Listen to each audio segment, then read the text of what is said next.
Sean Baker's newest film, Anora, continues the trend of previous films, Tangerine and The Florida Project, in shining the spotlight on the people belonging to some of the most demonized groups in society, from the trans community, to the unemployed, to sex workers, allowing them the space to showcase their multifaceted humanity. And with Mikey Madison's Annie, there's a clear trend in the way Baker prefers to highlight said multifacetedness. Loud and proud, refusing to be the victim, disinterested in displaying vulnerability. But one thing that really complemented those depictions in Tangerine and Florida Project was the slice of life narrative, settling into the lead status quo for the runtime of the film.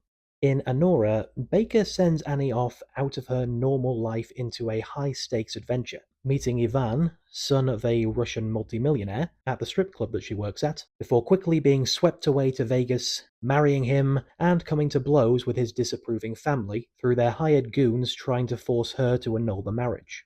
One thing about that summary of the premise, in case you didn't know, that's not the setup for the rest of the story, that's the whole story. It feels like we've gotten to the end of Act 1 or possibly halfway through Act 2 when we get to the credits. Further than some, I guess. I've seen some films that barely get to the inciting incident, and the only reason I can assume it ends where it does is that going on any further would require allowing Annie to take the wheel of her own story. As is, she's very much the passenger in Ivan and his family's story, literally being transported from place to place, with her protests achieving nothing. Again, in a slice-of-life tale, it's clear that the intent is not to break the characters out of their circumstances. The objective is make it through another day. But in a story that sweeps Annie out of living from one shift to another, it is strange for her to remain so passive. In the opening, building up to the proposal, it feels like it makes sense. No matter how much Ivan's childish impulsiveness is charming to her, she's prepared for clients to get obsessed with her, and she still treats everything like a transaction. But to then be blindsided by everything that happens afterwards, simply staying in the lane of defiant confusion as everything spirals out of control, and we see more of the hired goons' personalities in the proceeding than we do hers?